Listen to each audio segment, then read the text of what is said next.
ঋণের বোঝায় যারা জর্জরিত, বিষ্ণু ইসলাম চমৎকার একটা দোয়া শিখিয়েছেন। আমাদের অনেকে ঋণের বোঝায় জর্জরিত, আছে না নাই? এদিকে কেউ আছেন? থাকলে হাত তোলার দরকার নেই, থাকলে এই দোয়াটা পড়বেন। এক সাহাবীর নাম আবু উমামা, নামাজের ওয়াক্ত ছাড়া উনি মসজিদে যেয়ে বসে আছে। বিষ্ণু বললেন, কিরে আবু উমামা, নামাজের তো ওয়াক্ত হয় নাই, মসজিদে কি? সাহাবী বলে, হুমুমুন লাজিমাতনি ওয়া দুয়ুন, নবী গো, ঋণের বোঝায় এমন টেনশনে আছি, ঘরে থাকতে পারলাম না, মসজিদে চলে আসছে। বিষ্ণু বলেন, আমি কি তোমার এমন একটা দোয়া শিখাবো যেটা বললে আল্লাহ তাআলা তোমার ঋণের বোঝা হালকা করে দিবে? আবু উমামা বললেন, ইয়া রাসূলুল্লাহ, অবশ্যই শিখাবেন। বিষ্ণু বললেন, তাহলে তুমি পড়বা, আল্লাহুম্মা ইন্নী আউযু বিকা মিনাল হাম্মি ওয়াল হাযান ওয়া আউযু বিকা মিনাল জুবনি ওয়াল বুখল ওয়া আউযু বিকা মিন গালাবাতিদ দাইনি ওয়া কাহরির রিজাল। ও আল্লাহ, তোমার কাছ থেকে দুশ্চিন্তা থেকে পানাহ চাই, কৃপণতা, ভীরুতা, অলসতা, কার্পণ্যতা, এই সব কিছু থেকে, মানুষের কঠোরতা, আমার উপর মানুষের আধিপত্য এবং ঋণের বোঝা থেকে পানাহ চাই।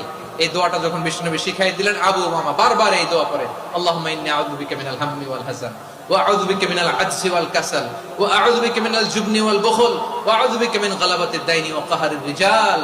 আবু উমামা বলে, এই দোয়া আমি পড়তে লাগলাম। কিছুদিন পরে দেখা গেল বিষ্ণু নবীর শেখানো এই দোয়ার বদৌলতে আল্লাহ তাআলা আমার সব ঋণ পরিশোধের ব্যবস্থা করে দিয়েছেন। পড়বেন। আমার প্রিয় পটুয়াখালীর ভাইয়েরা, বিশ্বনবীর জামাতা সাইয়্যিদিনা আলী রাদিয়াল্লাহু তাআলা আনহুর কাছে এক লোক এসে বলে, হে আলী, ঋণের বোঝায় আমি জর্জরিত, আমার কিছু অর্থ দিয়ে সাহায্য করো। সাইয়্যিদিনা আলী রাদিয়াল্লাহু তাআলা আনহু বললেন, আমি কি তোমারে এমন একটা দোয়া শিখাবো যেটা বিশ্বনবী আমাদের শিখিয়েছেন? এই দোয়া যদি তুমি পড়ো, লাউ কানা আলাইকা মিসলু জাবালিন কাবীরিন দাইনান আদাল্লাহু আনকা, পাহাড় পরিমাণে যদি ঋণের বোঝা হয়, আল্লাহ এটা পরিশোধের ব্যবস্থা করে দিবেন।